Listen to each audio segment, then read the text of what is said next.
जय हिंद बच्चों। कैसे हैं आप सब? आशा करती हूँ आप लोग खूब स्वस्थ हैं और अपनी पढ़ाई में सब लोग व्यस्त हैं बच्चों। तो हमारे कक्षा 9 के बच्चों, हमने आपको रस्म समझा दिया है और अब हम आपको लेके चल रहे हैं छंद की ओर। बच्चों, हमने जो आपके पाठ्यक्रम में रस है, श्रृंगार रस और वीर रस, उसको भी डिटेल समझाए, उससे रिलेटिव क्वेश्चन भी हम आपको करवाएंगे। पहले हम छंद और अलंकार को भी आपको समझा दें और उसके बाद तीनों को लेकर क्वेश्चन आंसर बना देंगे और आप और जो भी डाउट होगा मन में थोड़ा बहुत वो भी क्लियर हो जाएगा। तो आप पूरा वीडियो बच्चों देखा कीजिए और चीज़ें हम प्लेलिस्ट में अलग अलग क्लासेस का बना दिए हैं। आप वहाँ पर जाइए और एक एक चीज़ को अच्छे से देख लीजिए। पहले बच्चों हम छंद के बारे में डिटेल से समझेंगे और उसके बाद जो आपके पाठ्यक्रम में छंद है, दोहा और चौपाई, इसको हम पढ़ेंगे। लेकिन बच्चों, सबसे पहले हम छंद को समझ लेते हैं। क्यों? क्योंकि आपकी परीक्षा में जब छंद आएगा तो आप उसको कैसे पहचानेंगे, क्या क्या उसके टॉपिक हैं, क्या क्या पॉइंट हैं, इसको हम आज डिटेल में समझेंगे। तो चलिए अब प्रारंभ करते हैं। छंद छंद का बच्चों, छंदो पादो तू वेदस्य, अर्थात जो छंद है ये वेद का क्या है? पादो अर्थात पैर है। क्या है? छंद वेद का पैर है। छंद शब्द छदि धातु से उत्पन्न हुआ है और छदि शब्द का अर्थ है बच्चों छिपना। अब आइए इसकी परिभाषा को देख लेते हो। इसी के टॉपिक को हम अच्छे से आपको एक एक चीजों को समझाएंगे। छंद में क्या क्या होता है? यति, गति, तुक, मात्रा, चरण। यति, गति, तुक, मात्रा, चरण आदि से जो नियोजित होता है, बंधित होता है, बद्ध होता है, उसे ही छंद कहते हैं। अब देखिए बच्चों, ये जो एक एक टॉपिक है आपके, ये देखिए यति है, गति है, तुक है, मात्रा है, चरण है, इन सब चीजों को अलग अलग हम डिटेल से समझते हैं कि यति क्या है, गति क्या है, तुक किसे कहते हैं, मात्रा क्या चीज होती है, चरण क्या है। ये सब आप डिटेल में जब समझ लेंगे तो फिर आप छंद को पहचान लेंगे आसानी से। तो आइए बच्चों समझते हैं फटाफट।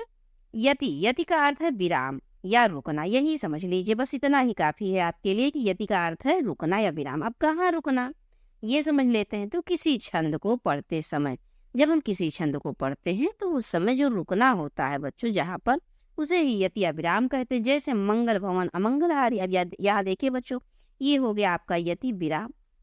द्रवहु सुदशरथ अज सुदशरथ अजिर बिहारी।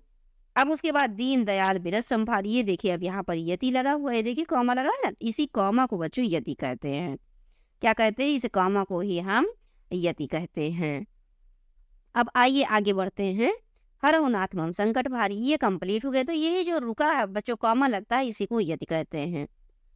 अब आइए दूसरा उदाहरण समझ लेते हैं कि ढोल गंवार शूद्र पशुनारी सकल ताड़ना के अधिकारी। ऐसे डायरेक्ट ना पढ़ के हम लोग पढ़ते हैं ढोल गंवार शूद्र पशुनारी सकल ताड़ना के अधिकारी। अब यहाँ पर देखिए बच्चों, गंवार का अर्थ मूर्ख होता है, शूद्र का अर्थ सेवक और पशु नारी का अर्थ बच्चों मानव। मानव अर्थात स्त्री पुरुष दोनों होता है। ताड़ना अर्थात मारपीट करना या देखना। अब इस चीज को हम टॉपिक को समझते हैं बच्चों। जो यति होता है ना, ये काव्य में अर्थ को परिवर्तित कर देता है। कैसे? यहाँ पर देखिए, यहाँ पर अब यहाँ पर ढोल गंवार, अर्थात यहाँ ढोल के बाद कॉमा लगना चाहिए, अर्थात ढोल को बजाओगे तभी बजेगा। अब गंवार और शूद्र के बाद अब यहाँ पर कॉमा लगना चाहिए। गंवार शूद्र, शूद्र कैसा हो? सेवक कैसा हो? मूर्ख अगर हो। और नारी अर्थात मानव, स्त्री पुरुष मानव जाति जो हो, कैसे? पशु की तरह व्यवहार करता हो। तो ये सब बच्चों जो भी हैं ताड़ना के अधिकारी, अर्थात इनको, इन पर निगाह रखना चाहिए, इनको मारना पीटना चाहिए। क्यों? अगर ढोल को बजाएंगे मारेंगे तभी तो बजेगा।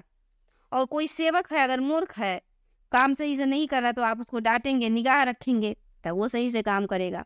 और कोई भी पशु नारी है, अर्थात मानव है, स्त्री हो या पुरुष पुरुष हो, और वो पशुत्व आचरण करे, उसका व्यवहार पशुओं के समान हो, तो क्या करेंगे आप?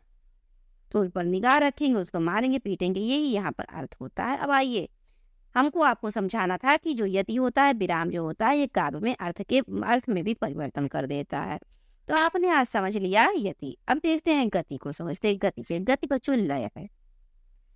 इसी कविता को जब हम लयबद्ध तरीके से पढ़ते हैं, पढ़ने का जो तरीका होता है लय में, गीत में पढ़ते हैं, तो उसी को गति कहते हैं। प्रत्येक छंद को एक ही प्रकार से नहीं पढ़ा जा सकता बच्चों, सबको पढ़ने का अलग अलग तरीका होता है, गति होता है, लय होता है। बल्कि हर छंद को पढ़ने का अलग अलग तरीका होता है, जिसे गति या लय कहते हैं। अब आइए तुक को समझ लेते हैं। वह शब्द जो बोलने और सुनने में एक जैसे लगते हो।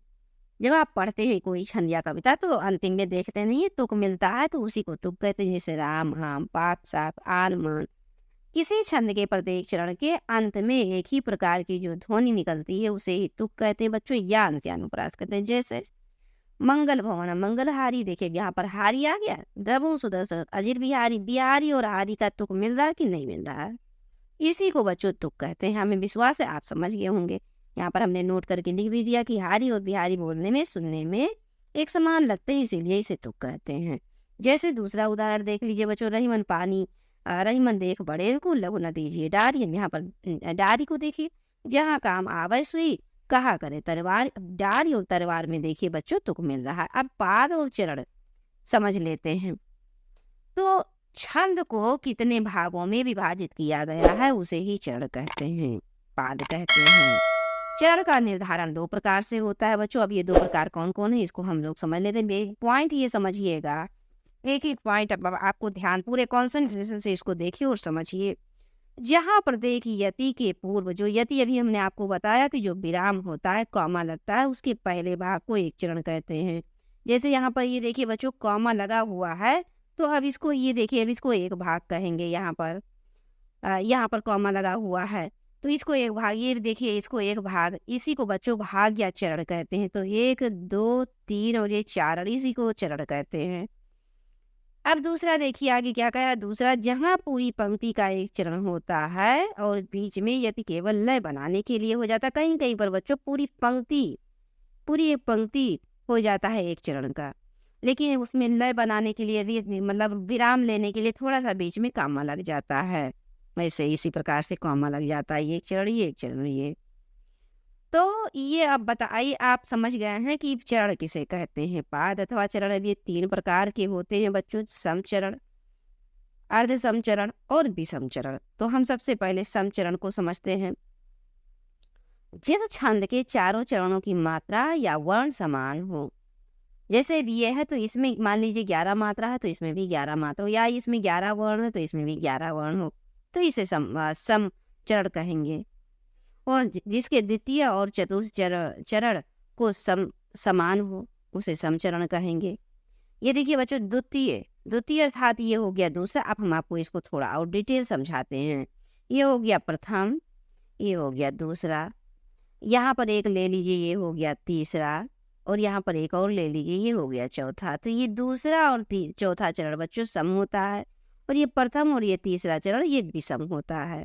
तो यही पर कह रहे हैं कि द्वितीय और चतुर्थ चरण को सम चरण कहते हैं। जैसे इंद्र वज्रा और चौपाई, जो कि आपके पाठ्यक्रम का मोस्ट इम्पोर्टेंट हिस्सा है बच्चों। इस चौपाई को आप याद रखिएगा कि चौपाई क्या है। आपसे क्वेश्चन बन सकता है कि चौपाई कौन सा किस प्रकार का छंद है, तो आप कहेंगे कि सममात्रिक छंद है। कैसा है? सममात्रिक छंद है। अब अर्धसम में समझ लेते हैं। अर्धसम में जिस छंद के प्रथम, देखिए जिस छंद के प्रथम और तृतीय चरण, अभी जो हमने बताया ये प्रथम और ये तीसरा, तो ये प्रथम और तृतीय चरण में तथा द्वितीय और चतुर्थ चरण पद की मात्राओं या वर्णों में समानता हो उसे अर्धसम कहते हैं। फिर से समझिए बच्चों, इसको थोड़ा सा आप फिर से समझिए। जैसे यहाँ पर हम पहले चरण बना दें तब फिर समझाएं आपको। ये है प्रथम चरण, ये है द्वितीय चरण, ये है तृतीय चरण, ये है चतुर्थ चरण। अब यहाँ कह रहे हैं कि ये प्रथम चरण, ये दूसरा चरण, और ये तीसरा चरण, और ये चौथा चरण। तो ये और ये समान हो, ये और ये समान हो, तो उसको अर्धसम कहेंगे। मतलब चारों समान है तब आप क्या कहेंगे? समचरण कहेंगे। जैसे आपका चौपाई हो गया, चारों चरण समान होंगे। लेकिन पहला और तीसरा समान है, दूसरा और चौथा समान है, तब उसको अर्धसम, आधा आधा समान है। पहला तीसरा आधा कर लीजिए और दूसरा चौथा आधा कर लीजिए। आधा इधर समान है आधा इधर समान है, तो उसी को बच्चों अर्धसम चरण कहेंगे। चलिए, हमें विश्वास है चीजें आप समझ पा रहे होंगे। अब चलिए विषम चरण को देख लेते हैं। विषम में बच्चों जिन छंदों में 4 से ज्यादा या 6 चरण भी होते हैं, कभी 4 होते हैं, 6 भी हो जाते हैं, 8 भी हो जाते हैं, तो उनमें कोई समानता ना हो, सब विषम हो। किसी में 11 है तो किसी में 13 हो गया, किसी में 14 हो गया, किसी में 18, ऐसे अलग अलग हों, तो उसे बच्चों क्या कहते हैं? विषम चरण कहते हैं। जैसे कुंडलिया और छप्पर, उदाहरण में देख लीजिए बच्चों, कुंडलिया और छप्पर। अब मात्रा को समझ लेते हैं। आपके जो पहला परिभाषा है ये देखिए बच्चों, इसमें मात्रा और चरण हमने चरण पढ़ लिया। मात्रा को क्या क्या पढ़ा? यति पढ़ा, गति पढ़ा, तुक पढ़ा और मात्रा चरण पढ़ लिया। मात्रा को देखते हैं। तो मात्रा को थोड़ा ध्यान से समझिएगा बच्चों, इसमें पॉइंट टू पॉइंट चीजें रखी हुई है, कैसे मात्रा आप काउंट करेंगे। थोड़ा सा हम विस्तार से आपको पढ़ा रहे हैं, क्योंकि अभी से आप विस्तार से जानकारी आपको हो जाएगी, तो फिर आगे क्लास हाई स्कूल में जब जाएंगे तो पहले से आप तैयार रहेंगे, और जब वहाँ पढ़ेंगे तो आपको कोई चीज़ नई नहीं लगेगी, सब जाना पहचाना लगेगा। आपको लगेगा कि हाँ, आप ये तो सुने हैं, पढ़े हैं, मैंने आपको पढ़ाया था। तो मात्रा को हम समझते हैं बच्चों। किसी भी वर्ण के उच्चारण में लगने वाला समय मात्रा कहलाता है। मान लीजिए कोई शब्द हमने पढ़ा, कम समय लगा तो लघु कह दिया जाएगा, कम मात्रा लगा। किसी चीज को पढ़ा ज्यादा समय लगा तो उसको दीर्घ कह दिया जाएगा या गुरु कह दिया जाएगा छंद की भाषा में। तो यही हमको समझना है। देखिए बच्चों, अब आइए, वह चिन्ह जो मुख से निकलने वाली ध्वनि को सूचित करने के लिए निश्चित किए जाते हैं, जैसे उसे वर्ण कहते हैं, और छंद की भाषा में अक्षर भी कहा जाता है बच्चों। और इसी जो मात्रा है, इसी को छंद की भाषा में लघु और गुरु कहा जाता है, जिसे वर्णों के आधार पर ह्रस्व और दीर्घ कहते हैं। आप जानते हैं ह्रस्व आ ई उ ह्रस्व हो गया, बड़ा, बड़ी, बड़ा उ, ये सब दीर्घ हो गया। यही चीज आपको जानना है। तो ह्रस्व को हम लोग पहले समझ लेते हैं, अर्थात लघु को समझते हैं। ह्रस्व मात्रा गणना की महत्वपूर्ण इकाई है। लघु वर्ण एक मात्रा वाला होता है, आप जानते हो एक मात्रा वाला होता है। जैसे आ ई उ मा मी मु, मात्रिक छंदों में मात्रा की गणना के क्या कहते हैं, ह्रस्व लघु वर्ण संबंधित नियम इस प्रकार हैं। देखिए, जो लघु है बच्चों, उसके नियम समझ लेते हैं, ये मोस्ट इम्पोर्टेंट है। लघु वर्ण के जो ये नियम है, इसको आप समझ लीजिए, ये बहुत जरूरी है। जो दिया हुआ है ये चीज, इसको आप समझ लीजिए, वन बाय वन करके आप समझ लीजिए। आप मात्रा को, किसी भी छंद को पहचानने में एकदम समर्थ हो जाएंगे। चलिए अब हम लोग प्रारंभ करते हैं। पहला नियम क्या है बच्चों, कि संयुक्त व्यंजन हमेशा स्वयं लघु ही होते हैं। जो संयुक्त व्यंजन होता है बच्चों, संयुक्त व्यंजन कौन? छा, त्रा, ज्ञा और ये स्रा भी बच्चों, ये सभी क्या है? संयुक्त व्यंजन नहीं है। दो वर्णों से मिलकर बना है आपका। का और सा से मिलकर बनता है छा, ता और आ से मिलकर बनता है त्रा, जा और या से मिलकर बनता है ज्ञा, सा और आ से मिलकर बनता है स्रा। तो ये संयुक्त वर्ण हो गए। तो वही कह रहा है, जो संयुक्त व्यंजन है ये हमेशा लघु होते हैं। अब ये आप जानेंगे। अब कहीं भी आप छंद पढ़ेंगे, अगर ये संयुक्त आ रहा है तो उसमें आप क्या काउंट करेंगे? लघु ही काउंट करेंगे। लघु का चिन्ह ये होता है बच्चों। अब दूसरा नियम पढ़ लीजिए। संयुक्ताक्षर में पहले आए लघु वर्ण पर कोई भार नहीं पड़ता है, वो लघु ही रहता है। जैसे नित्य, सत्य, नी और सा लघु वर्ण रहेगा, क्योंकि संयुक्त अक्षर है। देखे नहीं, यहाँ लास्ट में आपने देखा ता और या, आधा ता और या है, तो संयुक्त अक्षर है। अब दूसरा पॉइंट, तीसरे नंबर पे पॉइंट देखिए बच्चों, चंद्र बिंदु वाले वर्ण भी लघु ही होते हैं। आपको बस यही जानना है कि किस पे लघु और किस पे गुरु होता है। देखिए, जिसने भी चंद्र बिंदी है, जिसपे चंद्र बिंदी है, दिमाग में रखिएगा बच्चों, इस पे लघु यही मात्रा लगेगा। लघु अर्थात एक मात्रा, गुरु अर्थात दो मात्रा। गुरु का चिन्ह ये है और लघु का ये है, आप जानते हो। चलिए अब चौथा पॉइंट देख लेते हैं, कि हलंत व्यंजन भी ह्रस्व ही होता है। जैसे कोई मान लीजिए का लिखा हुआ है, अब इसके नीचे हलंत लग गया तो ये भी लघु में ही आएगा। जैसे देखिए, माँ है, ता है, हलंत नहीं लगा है नीचे। चलिए पांचवा पॉइंट, लघु मात्राओं से युक्त सभी वर्ण लघु ही होते हैं। जैसे का, की, उ। यहाँ पर जैसे मान लीजिए का है बच्चों, यहाँ पर का पे आ का मात्रा है, की पे छोटी का मात्रा है, कु पे छोटा उ का मात्रा है, तो ये क्या हो जाएगा? ये लघु ही हो जाएगा। यही सब आपको ध्यान से सुनना है बच्चों, बस ध्यान से सुन लेंगे दो बार तो आपके दिमाग में चीजें बैठ जाएंगी, और फिर आपके जो टॉपिक में है चौपाई और दोहा, इसको अच्छे से समझेंगे आप।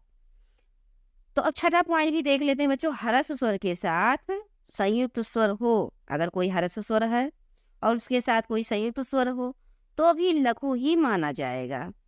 कभी कभी उच्चारण की सुविधा के लिए गुरु दीर्घ को लघु ही मान लिया जाता है। कभी कभी क्या होता है बच्चों, उच्चारण कर रहे हैं तो गुरु है, गुरु दो मात्रा वाला है, जैसे मान लीजिए गुरु है, लेकिन इसको भी लघु ही मान लिया जाता है।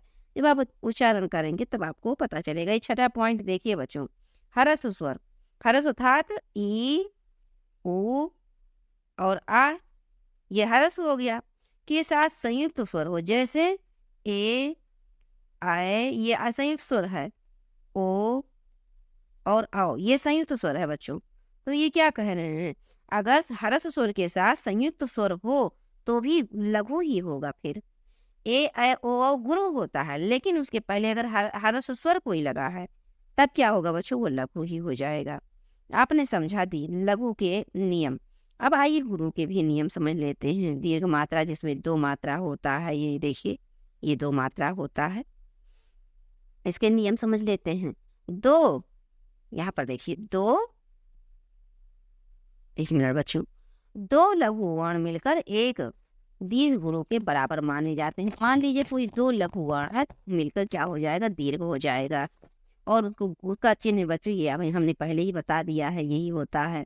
जैसे देखिए का, बड़ा आ, बड़ी, बड़ा ऊ, ए, ऐ, ओ, औ, फिर खा, फिर का, बड़ा का, फिर बड़ी की, फिर बड़ा कू, के, कै, को, कौ, ये सब बच्चों क्या होगा, ये गुरु के चिन्ह यहाँ पर लगेंगे। अर्थात यहाँ पर आप 2 मात्रा लगाएंगे।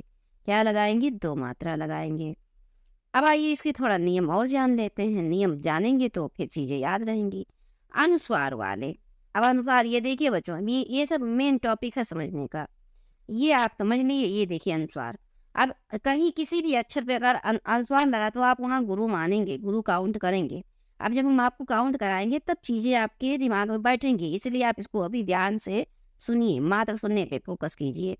विसर्ग युक्त वर्ण दीर्घ गुरु होते हैं, जैसे भी देखिए अतः, ये जो पीछे दो बिंदी लगा बच्चों, आप जानते हैं ये विसर्ग है, आहा मात्रा है, आपने पढ़ा है आहा को, तो ये विसर्ग है। तो अब यहाँ पर अगर ये लगा है तो यहाँ पर भी बच्चों गुरु ही माना जाएगा, काउंट करेंगे आप।